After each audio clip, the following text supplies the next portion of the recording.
ஆமென். ஆண்டவர் சில மதிலை கட்ட விரும்புகிறார். ஹல்லேலூயா.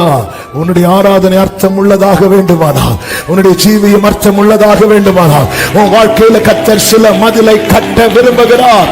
மதிலை கட்ட விடு அவரை. இந்த குயவன் செய்தது போல நான் உனக்கு செய்யக்கூடாதோ? காத்திருக்கிறவர்களுக்கு சொல்லுகிறேன், எதிர்பார்த்திருக்கிறவர்களுக்கு சொல்லுகிறேன், கிடைக்காது என்று நம்பிக்கை இழந்தவர்களுக்கு சொல்லுகிறேன், உங்க வாழ்க்கையில கர்த்தர் மதிலை கட்டுவார் என்றால் உங்களுக்குரியதை கர்த்தர் உங்கள் கையிலே கொடுப்பார்.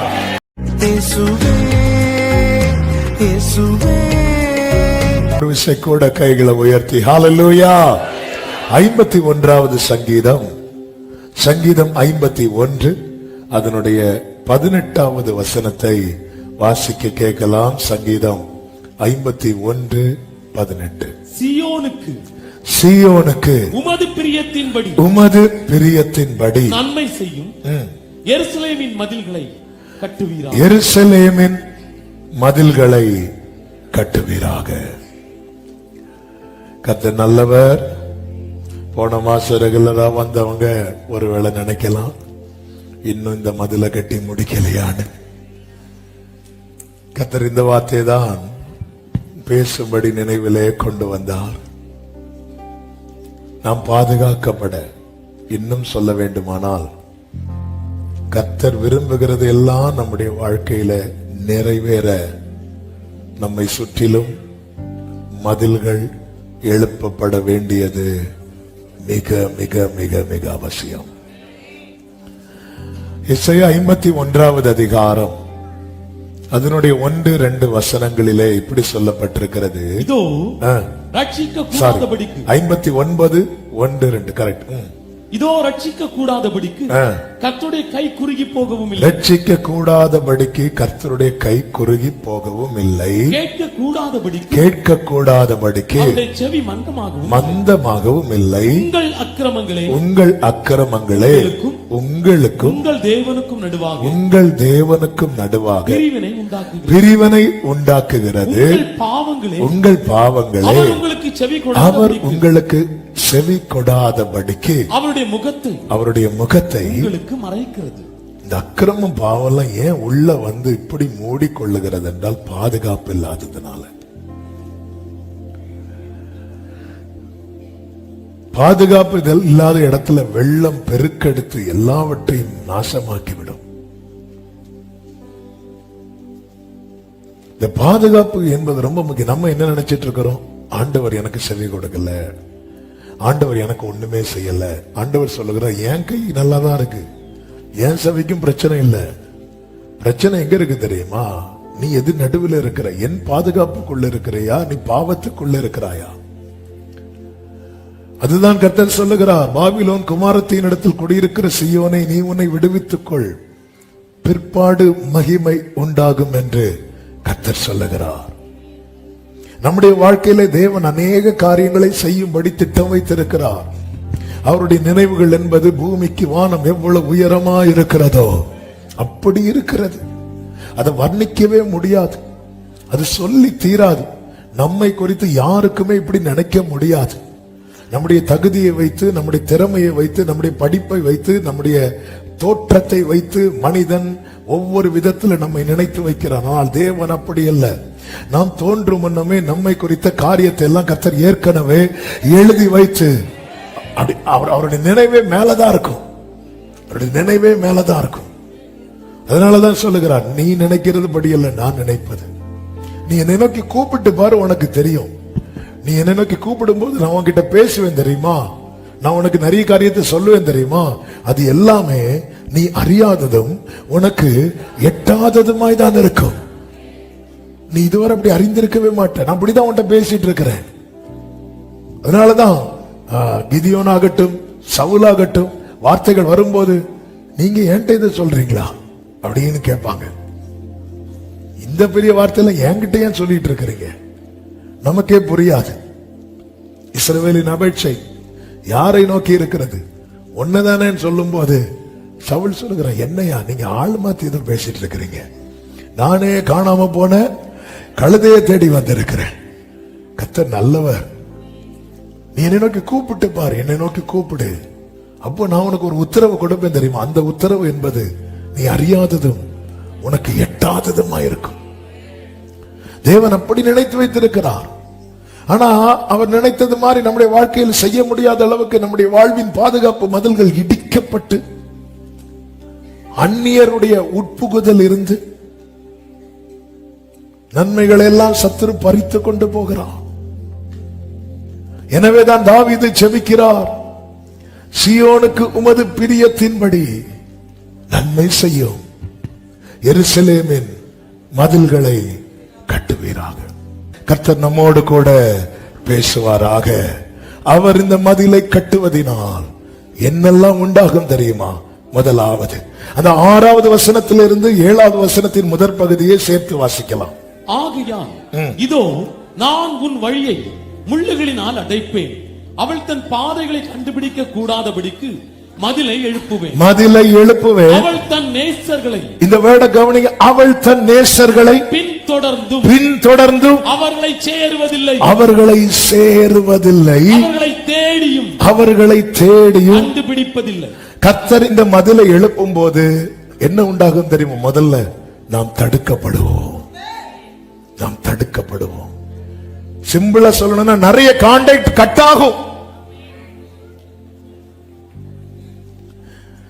அநேகரை நம்மை சேர விட மாட்டார், நம்மையும் சிலரை சேர விட மாட்டார்.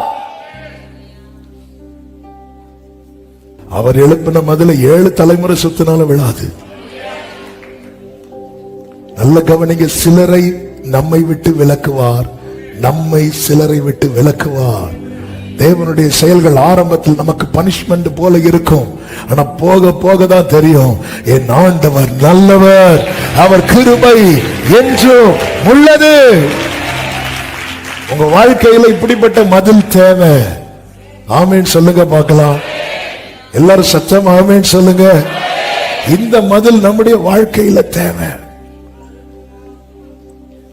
88வது சங்கீதம் 18வது வசனத்திலே தாவீது இப்படி சொல்லுகிறான், சிநேகிதனையும் தோழனையும் எனக்கு தூரமாக விலக்கினீர், எனக்கு அறிமுகமானவர்கள் மறைந்து போனார்கள். சிநேகிதரும் தோழரும் எனக்கு விலகி போனார்கள் சொல்லல, நீங்க விலக்கினீங்கப்பா. எனக்கு அறிமுகமானவர்கள் மறைந்துனா அப்படி எடுத்துக்கொள்ளப்படல, வீட்டுல தான் இருப்பாங்க. ஆனா நீங்க போய் கேட்டா இல்லம்பாங்க, நீங்க போய் கேட்டா இல்லம்பாங்க. இல்ல அவருங்க இல்ல. இன்னொருத்தங்க போன் பண்ணா அட்டெண்ட் பண்ணுவாங்க, நீங்க போன் பண்ணா நாட் ரீச்சபிள் வரும். அதான் புரியாது, அப்புறம் தான் தெரியும் பிளாக் பண்ணி வச்சிருக்கிறாங்க. சிநேகிதனையும் தோழனையும் எனக்கு தூரமாக விலக்கினீர். 40 வருஷம் மோசே வனாந்தரத்தில் இருந்தார் அல்லவா? அந்த 40 வருஷத்துல மிரியாமோ ஆரோனோ யாராவது தேடி வந்தாங்களா? இல்ல, வரவிடல. கர்த்தர் ஆரோன்ட்ட பேசி போக வைக்கிறார். உன் வாழ்க்கையிலே கர்த்தர் மதிலை கட்டி எழுப்பும் போது சில கான்டாக்ட் கட் ஆகும், சில கான்டாக்ட் கட் ஆகும். எதுக்கு ஏதை செய்கிறார்? உனக்கு ஒரு நேசர் உண்டு என்பதை நீ நன்றாய் அறிந்து உணர்ந்து புரிந்து அனுபவிக்கும்படியாக. சிநேகிதனையும் தோழனையும் எனக்கு தூரமாய் விலக்கினீர், எனக்கு அறிமுகமானவர்கள் மறைந்து போனார்கள். பல நேரத்தில் புரியாது, என்னாண்டவர் யாரும் என்கிட்ட பேச மாட்டேங்கிறாங்க. என்ன தகப்பனே, நேத்து வரை நல்லா இருந்தாங்க, என்ன சுத்தி எப்பவுமே 4 பேர் இருந்துட்டே இருந்தாங்க, அதுதான் உனக்கு பிரச்சனையா இருந்துச்சு. நீ அவர்களை நேசர்களாக்கி கொண்டாய். உனக்கு காலையில எழும்புறதுல இருந்து நைட்டு தூங்குறது வரை அவங்க தான், அந்த 4 பேர் தான், அந்த 5 பேர் தான், அந்த 10 பேர் தான். இந்த கூட்டத்தில் நீ யார மறந்த தெரியுமா? இப்படி ஒரு வாழ்வை தந்த அந்த மெய்யான நேசரை நீ மறந்து விட்டாய். ஹல்லேலூயா.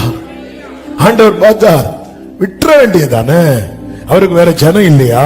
அவரால் வேறொன்றை உருவாக்க முடியாதா? அப்படி விட மாட்டார். ஏனென்றால் அவர் கொடுத்த கிரயம் அதிகம். சாஸ்திரிகள் நட்சத்திரத்தை கண்டு இயேசுவை பணிந்து கொள்ள பெத்லகேமுக்கு வரும்போது அரண்மனைக்குள்ளே போய் ஏரோதின் இடத்துல விஷயத்தை சொல்லிட்டாங்க. விஷயத்தை சொல்லிட்டு திரும்பி வந்து இயேசுவை வீட்டிலே இயேசுவை கண்டு பணிந்து கொண்டு திரும்பி போகும்போது கர்த்தர் மதில கட்டிட்டார். இயேசுவை விசிட் பண்றவங்களுக்கு மதில் உண்டு. மதில கட்டிட்டார். வான் பண்றார், போகாத, அவங்கிட்ட போகாத, ஏரோது கான்டாக்ட் உனக்கு வேண்டாம்.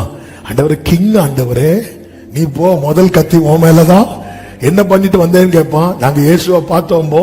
அடுத்து என்ன பண்ணேன்னு கேட்பான். நாங்க வர்ஷிப் பண்ணோம்போ. அதோட உன் கதை முடியும்.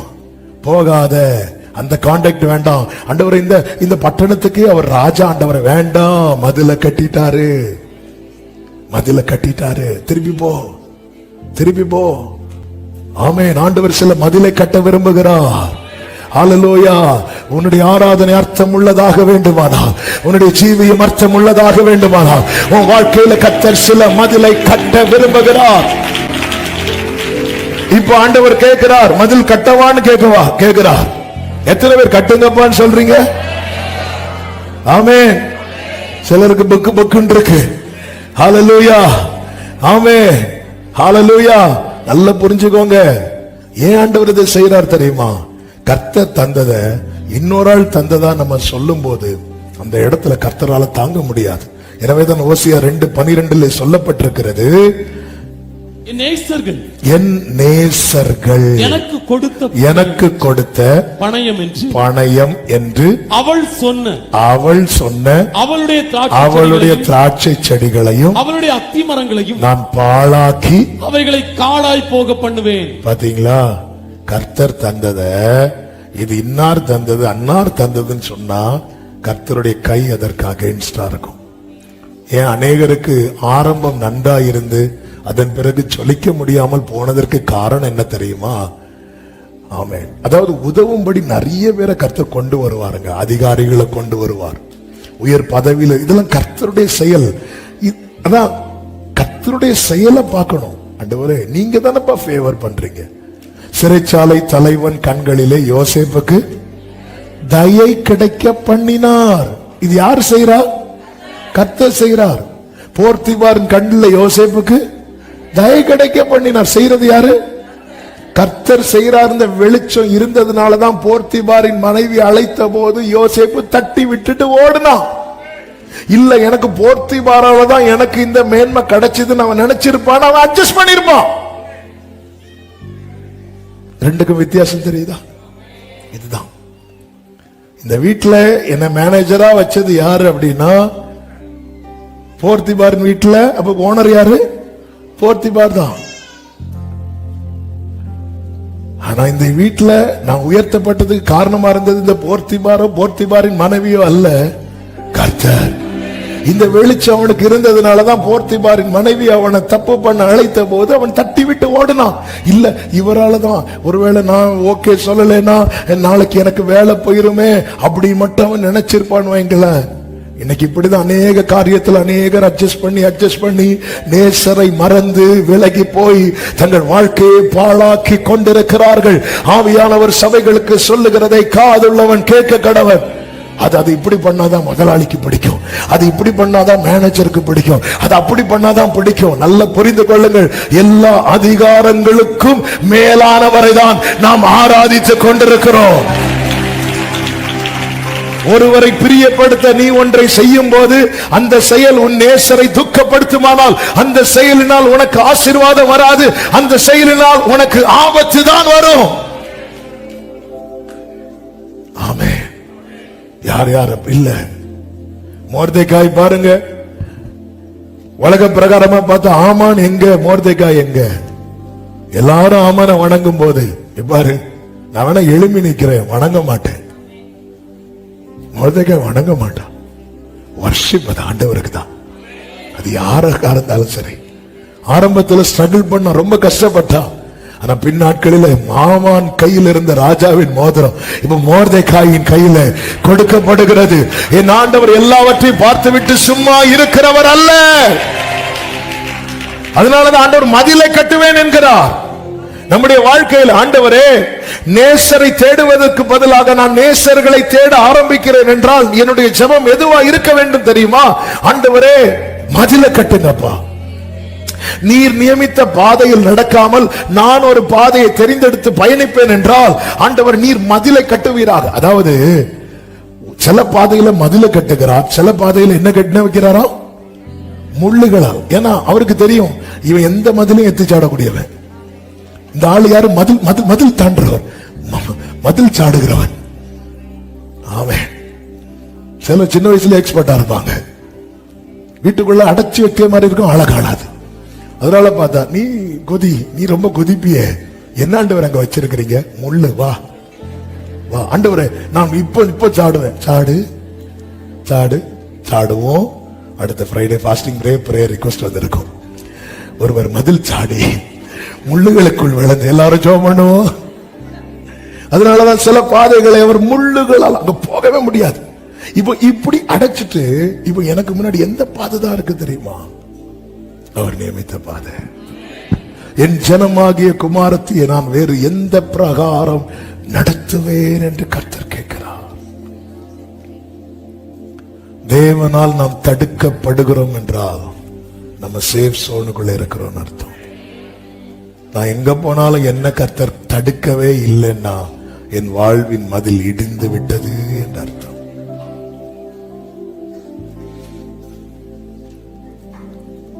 ஆண்டவரே, மதில கட்டுங்க. ஹல்லேலூயா. எங்கு செல்ல வேண்டும் வழி நடத்தும்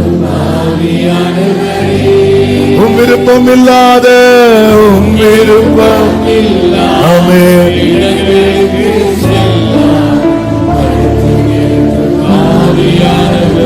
எசேக்கியேல் இடத்திலே கர்த்தர் பேசுகிறார். எசேக்கியேலை காலுண்டி நிற்க வைத்து வார்த்தையினால் அவன் குடலை நிரப்ப வைத்து அவன் மேல் இருக்கிற அழைப்பு, அவனுக்கு கர்த்தர் கொடுத்த எல்லாவற்றையும் தெரியப்படுத்தி விட்டு இப்பொழுது கர்த்தர் சொல்லுகிறார். எசேக்கியேல் 3வது அதிகாரம் அதனுடைய 25வது வசனத்திலே, இதோ மனுபுத்திரனே, உன் மேல் கயிறுகளை போட்டு அவைகளால் உன்னை கட்ட போகிறார்கள். ஆகையால் நீ அவர்களுக்குள்ளே போக வேண்டாம். வாட் இஸ் நெக்ஸ்ட் என்பது நமக்கு தெரியாது, ஆனால் அவருக்கு தெரியும்.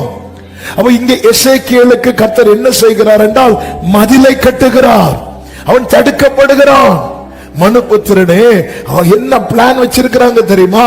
உன் மேல கயிறை போட்டு அவைகளால் உன்னை கட்ட போகிறார்கள். ஆகையால் நீ அவர்களுக்குள்ளே போக வேண்டாம். அடுத்த வசனத்தை வாசியுங்கள். வாசிங்க. எசேக்கியேல் 3:26, நான் உன் நாவை உன் மேல் வாயோட ஒட்டி கொள்ள பண்ணுவேன். இதுவும் மதில் தான். நீ அவர்களை கடிந்து கொள்ளுகிற மனுஷனா இராமல் ஊமையனா இருப்பான். அவர் மதில்னா அப்படி நாளைக்கு செங்கல்லாம் வீட்டுக்கு முன்னாடி இருந்து இறங்கல, இந்த அடைச்சிடுவாரு. சில இடத்துல என்ன பேச விடாம பண்றாருன்னா, என் பக்கம் நியாயம் இருந்தா என் வாய் அடைக்கப்படுதுன்னா கர்த்தர் எனக்கு மதில கட்டி இருக்கிறார் அர்த்தம். ஹல்லேலூயா. நீ அவர்களை கடிந்து கொள்ளுகிற மனுஷனாயிராமல் ஊமையனாயிருப்பாய். அவர்கள் கலக விட்டார். 27வது வசனம், நான் உன்னோட பேசும்போது வாயை திறப்பேன், உன் வாயை திறப்பேன். அப்பொழுது கர்த்தராகிய ஆண்டவர் இன்னதை உரைத்தார் என்று அவர்களோட சொல்வாய். கேட்கிறவன் கேட்கட்டும், கேளாதவன் கேளாதிருக்கட்டும். அவர்கள் கலக விட்டார். முந்தின வசனத்தில் என்ன சொல்லப்பட்டிருக்கிறது? அவர்கள், நீ சும்மா இருந்தாலும் அவங்க யாருதான்? கலக விட்டார். நீ பேசினாலும் அவங்க யாருதான்? அப்ப அவங்கள மாத்தவே முடியாது. நீ மாறு. நம்ம என்ன நினைக்கிறது தெரியுமா? 4 வார்த்தை பேசினா ஒண்ணு இல்ல, கலக வீட்டார் தான். அவங்களெல்லாம் மாத்த முடியாது. அப்ப நாம தான் மாறணும். என்ன மாறணும்? ஆண்டவரே பேசவா? ஆண்டவரே நான் சும்மாவே இருக்கேன், பேசு. உன் நாவை மேல் வாயோட ஒட்டி கொள்ள பண்ணுவேன். அதுதான் தாவீது ஜெபிக்கிறான், என் வாய்க்கு காவல் வையும். அவர்கள் கலக விட்டார், நீ ஊமையானார், அவர்கள் கலக விட்டார். நீ பேசு, அவர்கள் கலக விட்டார். இந்த இடத்துல அப்படி போக்கஸ் யார் மேல இருக்கு தெரியுமா? கலக வீட்டார் மேல அல்ல, அவருடையவன் மேல. நீ சேஃபா இருக்கணும் எசேக்கியேலே, நீ பாதுகாப்பா இருக்கணும் எசேக்கியேலே.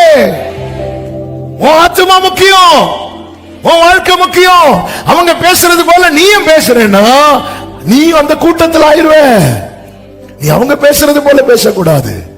நான் உன்கிட்ட பேசும்போது உன் வாயை திறப்பேன். அதாவது என்கிட்ட பேசிட்டு நீ பேசினா உன் வாயில என் வார்த்தை வரும். வேற யார்கிட்டயோ பேசிட்டு பேசினா நம்ம வாயில அவங்க வார்த்தையை போட்டுருவாங்க. ஒருத்தங்களை பத்தி இன்னொருத்தங்க கிட்ட மணிக்கு ஒரு கணக்கா பேசிட்டே இருக்கிறோம். திடீர்னு நம்ம போறோம், அந்த பர்சன் கூட அந்த பர்சனை எதிர்கொண்டு வராங்க. அப்ப நம்ம வாயில எந்த வார்த்தை வரும் தெரியுமா? அந்த ஆள்கிட்ட பேசிட்டு இருந்தோம்ல, அந்த ஆள் சொல்லிட்டே இருப்பாங்க, அவங்க இப்படி பண்ணாங்க, இவங்க இப்படி பண்ணாங்க, அவங்க அப்படி சொன்னாங்க, அது நம்ம கேட்டுட்டே இருப்போம். ஆமென் ஆமென் ஆமென். கேட்டுட்டே இருக்கும்போது அந்த ஆள் வரும்போது, உங்களை பத்தி எனக்கு தெரியாதா? நீங்க இப்படி பண்ணவங்க தானே, நீங்க இப்படி செஞ்சவங்க தானே. போட்டது யாரு? ஆனா அவர்கிட்ட பேசிட்டு இருக்கும் போது அவர் வார்த்தையை போட்டுட்டே இருப்பார். அந்த பர்சன் எதிரா வந்தாலும், ஹல்லேலூயா, உங்களை சபிக்கிறவர்களை நீங்கள் ஆசீர்வதியுங்கள். தேவ பிள்ளையே, நமக்கு மதில் ரொம்ப முக்கியம். மதில் ரொம்ப முக்கியம். இயேசு கிறிஸ்து நேற்று இரவு சாட்டர்டே வர்ஷிப்ல இயேசு கிறிஸ்துவுக்கு மேல் அநேக குற்றச்சாட்டுகளை வைத்தார்கள். அவரோ பேசாம நிற்கிறார். அவர்கிட்ட பதில் இல்லாததுனால அல்ல, இங்க நான் பேச வேண்டாம். அப்பா சிக்னல் கொடுத்துப்பா, நீ சும்மா இரு, நீ சும்மா இரு. ஒரு குற்றம் செய்யாதவர் மேலேயே அநேக குற்றச்சாட்டுகளை சூழ்ந்திருக்கிறவர்கள் வைப்பார்கள் என்றால் நாம் எல்லாம் எம்மாத்திரம். மதில். அதனாலதான் ஆண்டவர் சிலரை நம்மை விட்டு செப்பரேட் பண்ணுவார், நம்மை சிலரை விட்டு செப்பரேட் பண்ணுவார். இது கொஞ்சம் பெயின்ஃபுல்லா தான் இருக்கும். பட் இந்த மதில் நமக்கு அவசியம். இரண்டாவதாக, இந்த மதில் கட்டப்படுவதனால் உண்டாகிற அடுத்த மேன்மை என்ன தெரியுமா?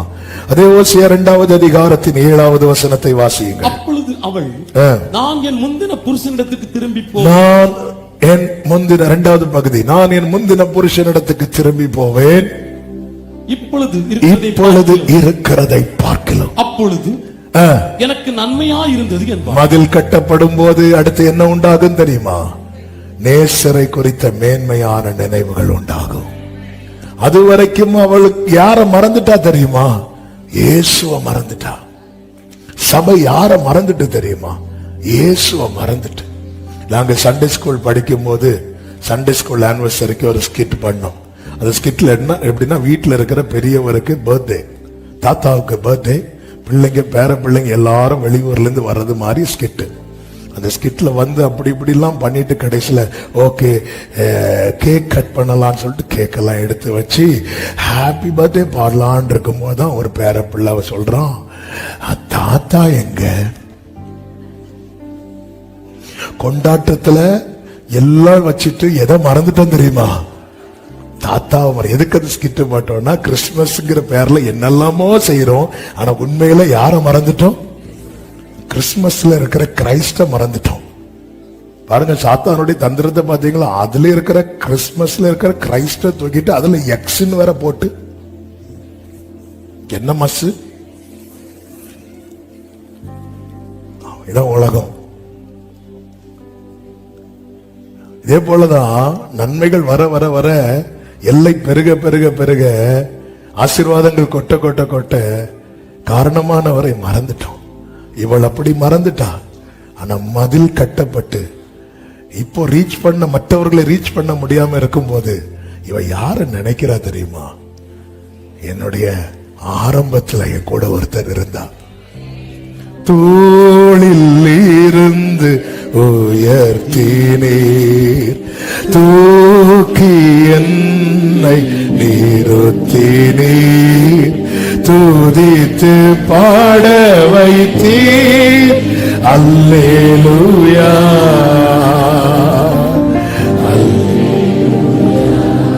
தோளில் இருந்து தூக்கி என்னை, ருசித்தவங்க கைகளை உயர்த்தி துதித்து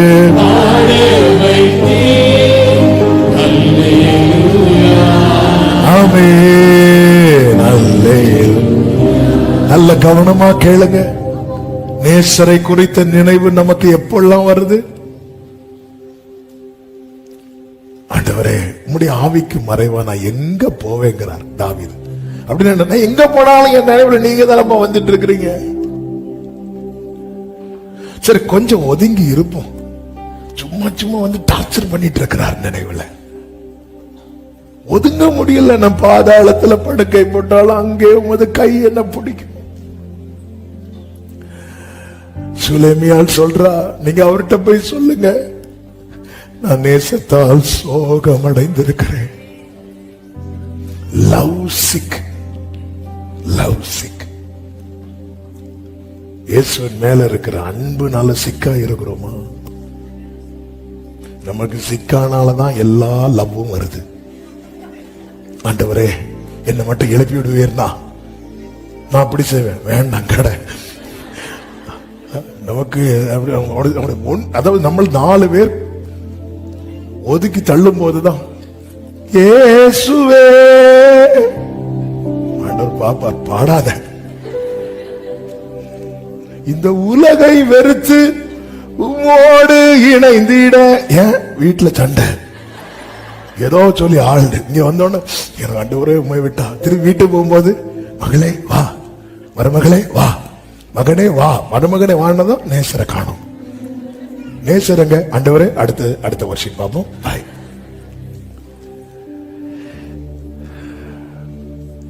நான் என் முந்தின புருஷனிடத்துக்கு திரும்பி போவேன். இப்பொழுது இருக்கிறதை பார்க்கலாம் அப்பொழுது எனக்கு நன்மை. அது எவ்வளவு பாக்கியம் இயேசுவோடு. அன்னைக்கு நமக்கு ஒண்ணுமே கிடையாது, எதுவுமே இல்லை.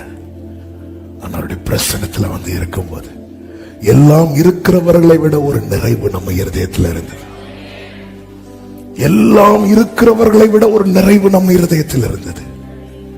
இன்னைக்கு எல்லாம் வந்ததுக்கு அப்புறம் நேசரை மறந்து நேசர்களுக்கு பின்னாக இன்னைக்கு அன்னைக்கு ஆண்டவர் கர்த்தருடைய ஆலயத்துக்கு போவோம் வாருங்கள் என்று சொல்லும் போதே நமக்கு அவ்வளவு ஹாப்பியா இருந்துச்சு. இப்போ சண்டே சர்ச்சுக்கு போய் ஆகணும் இல்லைன்னா எத்தனை பேர் ஹாப்பியா கை தூக்க வேண்டாம், மகிழ்ச்சியா இன்னைக்கு ஆண்டவர் சமூகத்தில் வந்திருக்கிறோம். வரணுமேனு வந்தவங்க எத்தனை பேர் அவன் நினைக்கிறான். அதுதான் தாவீது சொல்லுகிறான், பூர்வ நாட்களை நினைக்கிறேன், உம்முடைய அதிசயங்களை தியானிக்கிறேன். அந்த பூர்வ நாட்களை நினைக்கிறேன். எது தாவீது? அந்த காட்டுல இருந்ததா? ஆமா ஆமா. அந்த மரண இருளின் பள்ளத்தாக்குல இருந்ததா? ஆமா. அதையும் போட்டு நினைச்சிட்டு இருக்கிறேன்.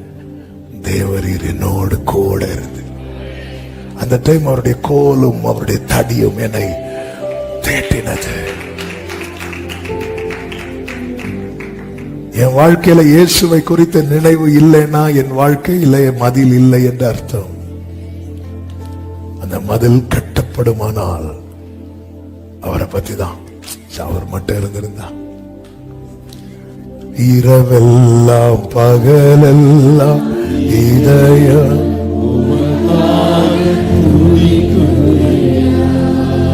நினைவெல்லாம் பேச்செல்லாம். பிரியமானவர்களே, இந்த வேர்டை எத்தனை பேர் எப்படி எடுத்துக்கிறீங்கன்னு தெரியல. ஒரு நாளைக்கு எத்தனை தடவை இயேசுவை நினைக்கிறோம்? ஒரு நாளைக்கு 24 மணி நேரத்துல 4 மணிக்கு ஒரு தூங்குறோம், 6 மணிக்கு ஒரு தூங்குறோம், 8 மணிக்கு ஒரு தூங்குறோம், சிலர் 12 மணிக்கு ஒரு தூங்குறாங்க. கர்த்தர் அவர்களை ஆசீர்வதிக்கட்டும். எழும்பி செய்யும் போது, செயல்படும் போது நம்ம நினைவுல நிறைய நபர்கள் கிராஸ் ஆவாங்க. நிறைய பேர் நமக்கு பிடிச்சவங்க நம்ம நினைவுல வருவாங்க, பிடிக்காதவங்க அடிக்கடி வருவாங்க. கனவுல ஃபுல்லா அவங்க தான் வந்து நிப்பாங்க. நாளைக்கு மேனேஜர்ட்ட இந்த ஃபைலை வைக்கணுமா, மேனேஜர் கனவுல வந்து நிப்பாரு. இன்னைக்கே ஃபைலை வாங்கிட்டு போறதுக்கு. சரி, நம்ம நினைவுல நிறைய பேர் வந்து போவாங்க. அப்படி நம்ம நினைவில் அதிகமாய் நம்முடைய நினைவுகள் தேடுகிற நபர் யார்? சில கேட்பாங்கல்ல, இப்படி இருக்கும்போது நீங்க என்ன நினைச்சீங்களா? நம்ம சொல்ற பெரிய பொய் அதான். ஆமா, உங்களை மறக்க முடியுமா? நம்ம நினைவில் அடிக்கடி ஜீசஸ் வராரா? ஏன் வரல தெரியுமா? நம்ம இயேசுவுக்கு உள்ள ஸ்தானம் கொடுக்க தவறிவிட்டோம். என் ஜனமாகிய குமாரத்தை நான் வேறு எந்த பிரகாரம் நடத்துவேன் என்று கர்த்தர் கேட்கிறார். நம்ம நினைவில் அதிகமாய் அதாவது நம்முடைய நினைவுகள். இந்த கூகுள்ல அடிக்கடி ரிப்போர்ட் போடுவாங்க, அதிகம் தேடப்பட்ட நபர் அப்படின்னு போடுவாங்க.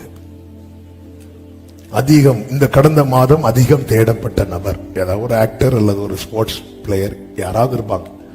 இவங்க தான் அதிகமா நிறைய பேர் சர்ச் பண்ணி பார்ப்பாங்க அந்த பர்சனை. பரலோக லிஸ்ட் எடுக்கும் போது நம்முடைய வாழ்க்கையை குறித்து சொல்லும் போது, இவன் அல்லது இவள் ஒரு நாளைக்கு அதிகமா தேடுறது யார தெரியுமா? இயேசுவே. அப்படிங்கிற நிலைமைக்கு வந்துட்டா நம்முடைய வாழ்க்கை ரொம்ப சேஃப் சோனுக்குள்ள போயிரும். ஆமென் சொல்லுங்க பார்க்கலாம். மூன்றாவது, இந்த மதில் கட்டப்படுவதனால் உண்டாகிற மூன்றாவது அனுபவம் 14வது வசனத்தை வாசியுங்கள். ஆயினும் இதோ நான் அவளுக்கு நயம் காட்டி அவளை வனாந்தரத்தில் அழைத்துக் கொண்டு போய் அவளோட உச்சமாய் பேசி. இப்ப கேட்டிருக்கலாம், இதுக்கு முன்னாடியே நயம் காட்டி இருக்கலாம். ஆண்டவரே காட்டினார், இவளுக்கு பார்க்க முடியல. ஏன்னா நிறைய பேர் நயம் காட்டிட்டு இருக்கிறாங்க. இப்போ காட்டக்கூடிய ஒருத்தரும் இல்ல. இவர் என்ன காட்டினாலும் இவ போவா. நேற்றும் அவர் நயம் காட்டினார், மகளேன்னு கூப்பிட்டார். கூப்பிடும் போது அந்த தெருவில் இருந்து இன்னொரு ஆள் டார்லிங்னு கூப்பிட்டாச்சு. உடனே டார்லிங் பின்னாடி போயாச்சு. இப்ப மதில கட்டியாச்சு, டார்லிங்கே காணோம், ஒரு லிங்கையும் காணோம்.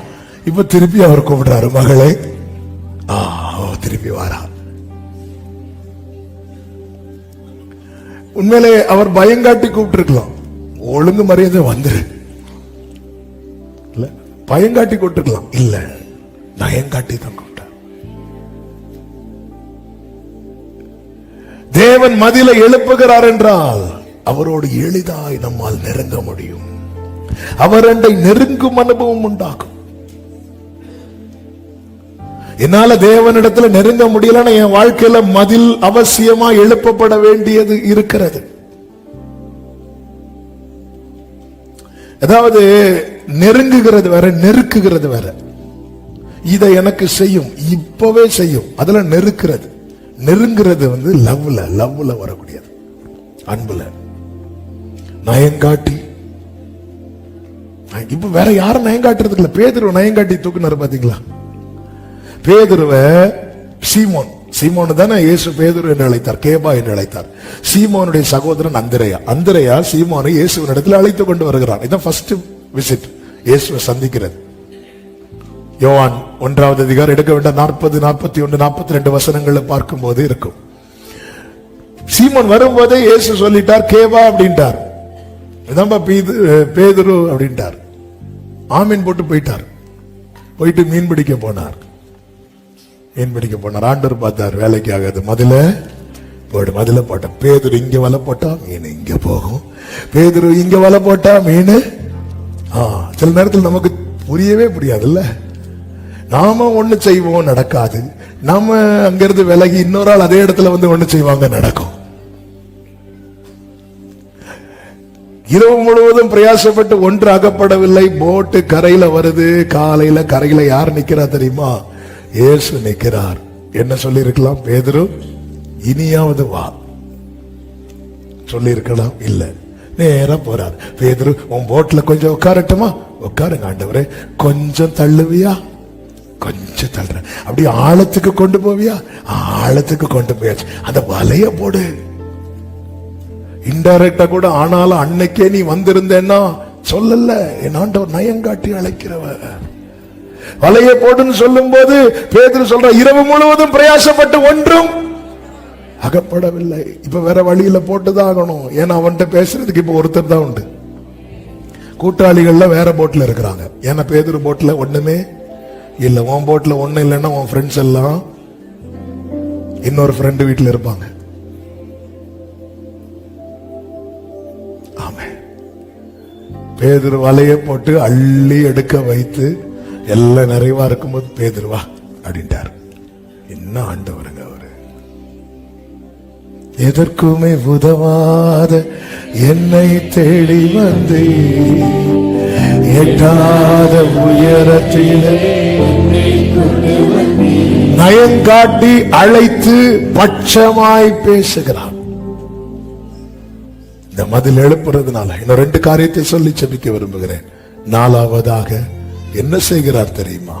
15வது வசனம். அவ்விடத்திலிருந்து அவளுக்கு அவளுடைய பட்சத்தோட்டங்களையும் நம்பிக்கையின் வாசலாக ஆகோரின் பள்ளத்தாக்கையும் கொடுப்பேன். உனக்குரியது உனக்கு கிடைக்கணும்னா உன்னை சுத்தி மதில் இருக்கணும். அவ்விடத்திலிருந்து அவளுக்கு அவளுடைய திராட்சை தோட்டங்களை கொடுப்பேன். ஒரு குழந்தை பிறக்கிறதுக்கு முன்னாடியே வீட்டுல சொத்து உள்ளவங்க எல்லாம் சொல்லுவாங்க, இந்த வீடு இந்த பிள்ளைக்கு தான், இந்த நிலம் இந்த பிள்ளைக்கு தான், எல்லாம் ரைட்டு தான். அந்த பிள்ளை பிறந்து கீழே விழுந்த உடனே பத்திரத்தை தூக்கி மூஞ்சிலே எறிவாங்க இல்ல. தெரியணும், இப்ப கொடுக்கலாம், இப்ப கொடுக்கலாம், இப்ப கொடுத்தா இது சேஃபா இருக்கும் அப்படின்னு ஒரு நம்பிக்கை வந்ததுக்கு அப்புறம் தான் கொடுப்பாங்க. இல்ல அந்த பிள்ளை வளர்ந்து அந்த பிள்ளை சின்ன வயசுல இருந்தே ஊதாரித்தனமா சுட்டி தெரிந்து அந்த பிள்ளை கையில என்ன கிடைச்சாலும் அது டேமேஜ் ஆயிரும், அது பாழாயிரும் அப்படின்னு தெரிஞ்சுன்னா கொடுக்க மாட்டாங்க. அப்படியே பிள்ளை கம்பல் பண்ணி எழுத வச்சு எழுதினாலும் எப்படி எழுதுவாங்க தெரியுமா? உஷாரா, எங்கள் காலத்துக்கு பிறகு, இல்லைன்னா அடுத்த நாள் முதியோர் இல்லத்தில் சேர்க்கப்படுறதுக்கு வாய்ப்பு இருக்கிறது. ஏன்னா அந்த பிள்ளைய பொறுத்து இது சரியில்லை, அப்போ இல்ல இது பாதுகாப்பு சேஃபா தான் இருக்கு அப்படின்னு சொன்னதும் பாருங்க. இளைய குமாரனுக்கு அவனுக்குரிய சொத்தை கொடுத்துட்டு விட்டுட்டார்.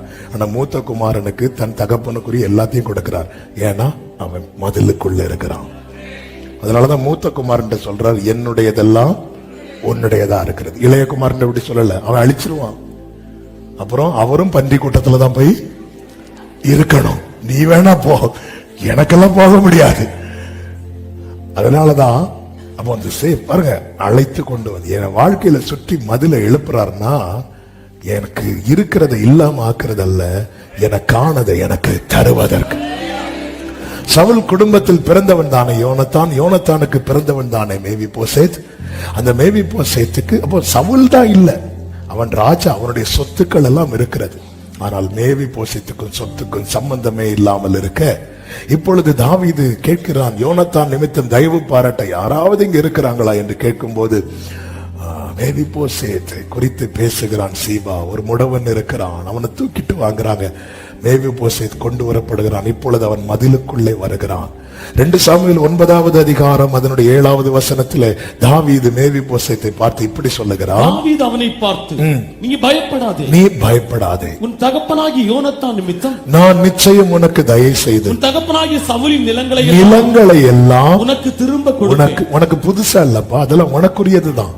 ஆனா நீ எங்க இருந்த தெரியுமா? மதிலுக்கு வெளியே இருந்த. இப்ப நீ எங்க வந்துட்ட தெரியுமா? என் சமூகத்துல வந்துட்ட.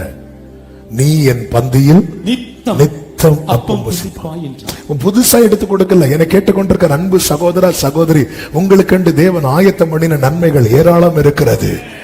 தேவனுடைய ஆசீர்வாதங்கள் ஏராளம் இருக்கிறது. ஏன் கையில வரமாட்டேங்குது? நம்ம மதிலுக்குள்ள இருக்கிறோமா? பாதுகாப்பா இருக்கிறோமா? ஒரு பாட்டு உண்டுல, நம்ம பாடுவோம்ல, என்னை நம்பியவர் தந்த பொறுப்பதனை. என்ன அழகான பாட்டு. இதுதான் ட்ரூத், இதுதான் சத்தியம். என்னை நம்பி அவர் தாரார். ஓகே, இவன் சேஃபா இருக்கிறான். இவன் முடவன் ஃபர்ஸ்ட் டைம் மீட் பண்றாங்க. ஆனா எங்க வந்துட்டாருன்னா அரண்மனைக்குள்ள வந்துட்டார், மதிலுக்குள்ள வந்துட்டார், எருசலேமுக்குள்ள வந்துட்டார். வந்தது சொல்றாரு, இங்க பாருப்பா, உன் தகப்பனாகிய யோனத்தான் நிமித்தம் உனக்கு நான் தயவு செய்யணும். உன் தகப்பனாகிய சவுல்னா தாத்தா,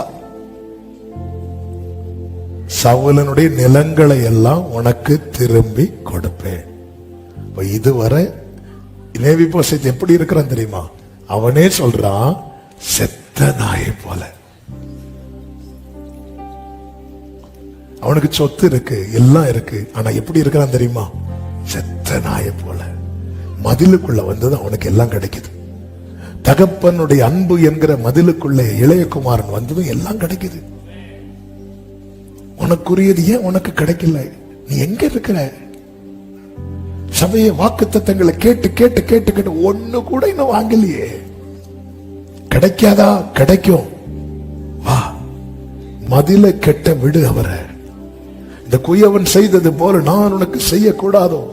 காத்திருக்கிறவர்களுக்கு சொல்லுகிறேன், எதிர்பார்த்திருக்கிறவர்களுக்கு சொல்லுகிறேன், கிடைக்காது என்று நம்பிக்கை இழந்தவர்களுக்கு சொல்லுகிறேன், உங்க வாழ்க்கையில கர்த்தர் மதிலை கட்டுவார் என்றால் உங்களுக்குரியதை கர்த்தர் உங்கள் கையிலே கொடுப்பார்.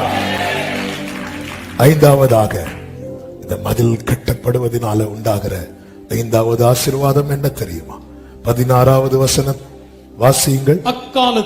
அக்காலத்தில் நீ என்னை இனி பாகாலி என்று சொல்லாமல் ஈஷி என்று சொல்லுவாய். பாகாலினா மாஸ்டர் அப்படின்னு அர்த்தம், ஈஷினா ஹஸ்பண்ட் அப்படின்னு அர்த்தம். நீ என்ன எப்படி சொல்லுவ தெரியுமா? ஹஸ்பண்ட்னு சொல்லுவ, நேசர்னு சொல்லுவ, நாயகர்னு சொல்லுவ. என்ன இதன் அர்த்தம்? உன் வாழ்க்கையிலே கர்த்தர் மதிலை கட்டும் போது அவரோடு இருக்கிற உறவின் ஆழம் அதிகமாகும், அதிகமாகும். இந்த உறவு மேன்மையான உறவு, இந்த உறவு மகிமையான உறவு. இந்த உறவை அழைத்து போகதான் அந்த மணவாளனாகிய கிறிஸ்து மீண்டும் வர போகிறார். வெளிப்படுத்தின விசேஷம் 19வது அதிகாரம் 7, 8, 9 வசனங்களிலே இப்படி சொல்லப்பட்டிருக்கிறது. அந்த வசனங்களை வாசியுங்கள். நாம் சந்தோஷப்பட்டு களிகூர்ந்து அவருக்கு துதி செலுத்த கடவோம். ஆட்டுக்குட்டியானவருடைய கல்யாணம் வந்தது. அவருடைய மனைவி தன்னை எப்படி ஆயத்தம் பண்ணினாள்? இதோ அவள் என்னை பார்த்து என்ன சொல்லுகிறாள் தெரியுமா? ஈசி அப்படிங்கிறாள். நல்ல கவனிங்க. இளையகுமாரன் வெளியே நிக்கிறது வரைக்கும் அவன் என்ன சொல்லிட்டு இருந்தான் தெரியுமா? உங்க வேலைக்காரர்களில் ஒரு ஆளா இருப்பதுக்கு கூட. அப்ப அவன் யாராதான் மைண்ட்ல செட் பண்ணிட்டு வாரான்? வேலைக்காரனா. ஏன்? வெளியே இருக்கிறான். பிள்ளைதான். பிள்ளையா இருந்தாலும் நீ பாவத்துல இருக்கிறது வரைக்கும் ஒன்னால அப்படி நினைக்க கூட முடியாது. இதுதான் ட்ரூத். சும்மா கூட்டத்துல நம்ம நேசர் மணவாளன் சொல்லுவோம், மனதார அப்படி சொல்லணும்னா அதுக்கு ஆழமான உறவு வேணும்,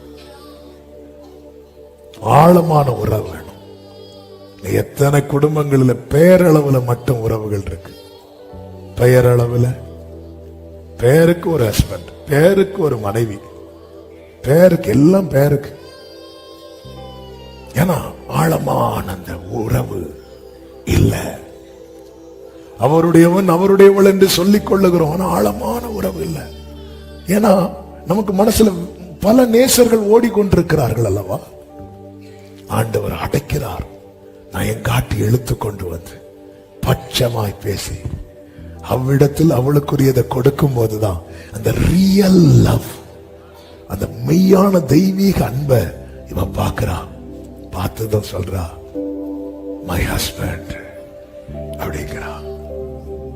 வேதம் சொல்லுகிறது அதே 2:17 பாகால்களுடைய நாமங்களை அவள் வாயிலிருந்து அச்சு போக பண்ணுவேன். இனி அவைகளின் பெயரை சொல்லி அவைகளை நினைக்கிற நினைப்பும் இல்லாமற் போகும். இனி அவைகளின் பெயரை சொல்லி நினைக்கிற நினைப்பும் அநேகர் திரும்ப திரும்ப விழுறதுக்கு காரணம் பலவிதமான நினைவுகள். தேவனோடு உள்ள உறவு ஸ்ட்ராங் ஆயிட்டுன்னா தேவையில்லாத நினைவெல்லாம் கிளியர் ஆயிரும்.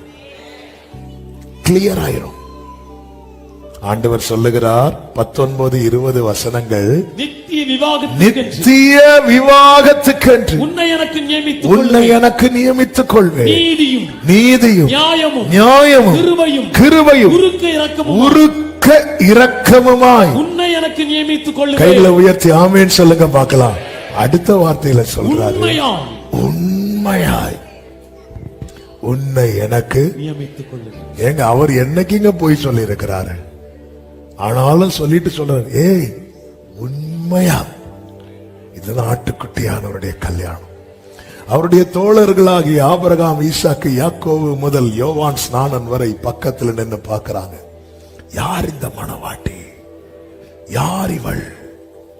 பார்க்கும் போதுதான் இவர் நேசர் என்று சொல்லிக் கொண்டு வனாந்திரத்தில் தன் நேசர் மேல் சாய்ந்து கொண்டு ஒருவர் வருகிறாள். என கேட்டுக்கொண்டிருக்கிற அன்பு சகோதரா சகோதரி, நம்மை தேவன் அழைத்தது ஒரு நாள் சந்தோஷத்திற்கு அல்ல, நித்திய மகிழ்ச்சிக்கென்று, நித்திய விவாகத்துக்கென்று, நித்திய வாழ்வுக்கென்று அழைத்திருக்கிறார். எனவே ஒரு தேவ பிள்ளை வாழ்க்கையில என்ன கேட்கணும் தெரியுமா? மதில கட்டுங்கப்பா, மதில கட்டுங்கப்பா. எல்லாரும் எழுந்து நிற்கலாம் ஆண்டவர் சமூகத்துல. கர்த்தர் நல்லவர். நீரே போதும் வேறு வேண்டாம் எந்த நண்பரே சுவே, மண்ணுக்காக மாணிக்கத்தை வெறும் மண்ணுக்காக. இது எத்தனை பாக்கியம், இது எத்தனை மேன்மை! நித்திய விவாகத்துக்கென்று தேவன் நம்மை நியமித்திருக்கிறார். உண்மையாய் உன்னை எனக்கு நியமித்துக் கொள்வேன். இந்த பூமியிலே தேவ ஜனமே, நம்ம ஆண்டவர் சமூகத்தில் ஒரு நாள் சந்தோஷத்துக்காக வரக்கூடாது. மனிதன் ஒரு நாள் சந்தோஷத்துக்காக என்னெல்லாமோ செலவழிக்கிறான், என்னெல்லாமோ பண்றான். ஒரு நாள் வாழ்வை இன்பம் என்று ஒரே ஒரு நாளுக்காக. இந்தியாவில் ஒரு ஒரு ஒரு பெரிய ஒரு பணக்காரருடைய மகனுடைய திருமணம் நடந்தது. அந்த ஒரு நாளுக்காக என்னெல்லாமோ பண்ணாங்க, இல்ல என்னெல்லாமோ பண்ணாங்க. ஆண்டவர் என்னையும் உங்களையும் அழைத்தது ஒரு நாளுக்காக அல்ல, தலைமுறை தலைமுறையாய், ஆயிரம் ஆயிரம் வருடமாய் அவருடையவனாய் அவருடையவளாய் இருக்கும்படி. இதுக்கு நமக்கு என்ன தேவை தெரியுமா? ஒரு மதில் கட்டப்படணும். எத்தனை பேர் உண்மையா சொல்லுவீங்க? நீரே போதும்,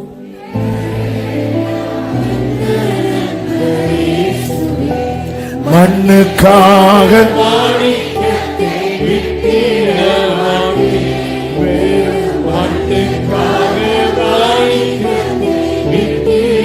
இதை ஒரு அறிக்கையாக, இது ஒரு நம்பிக்கையின் விசுவாசத்தின் சாட்சியின் அறிக்கையாக சொல்லி பாடி நம்ம ஜெபிக்கலாமா? எல்லாரும் கைகளை தட்டி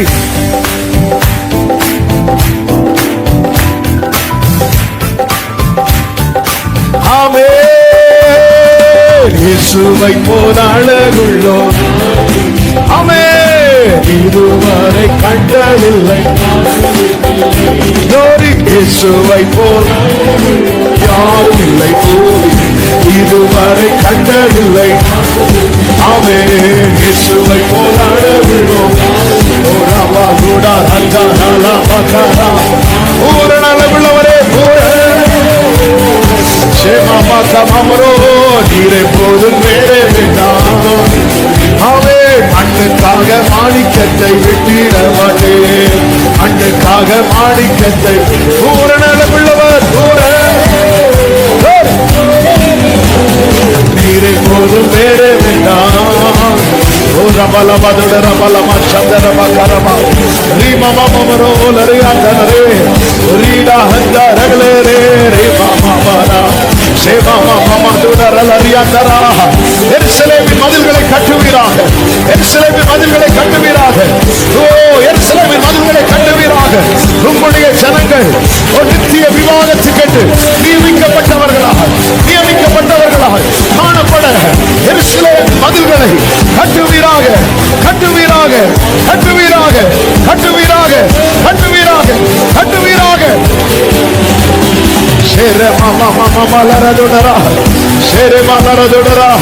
உண்மையாய் நியமித்துக் கொள்வேன், எனக்கென்று நியமித்துக் கொள்வேன், நித்திய விவாதத்துக்கென்று நியமித்துக் கொள்வேன் என்று கர்த்தர் சொல்லுகிறார். சபையை ஆர்ப்பரி. ஆமென், ஆமென்.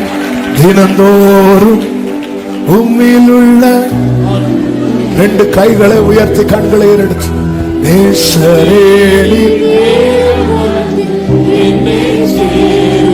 ஓ தினந்தோறும்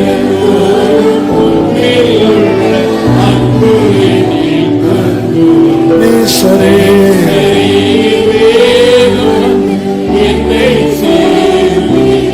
அவர் வரும் நாளினில்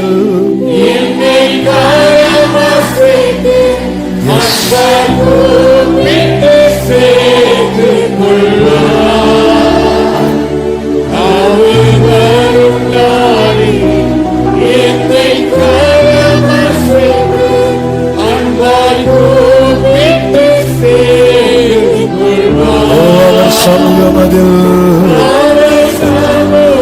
அங்கே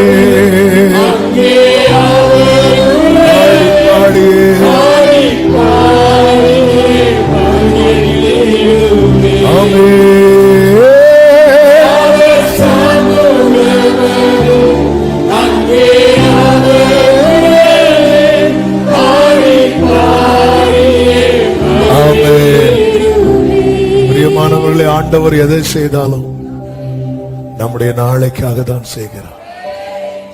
நம்முடைய நாளை குறித்து அக்கறை உள்ளவர்.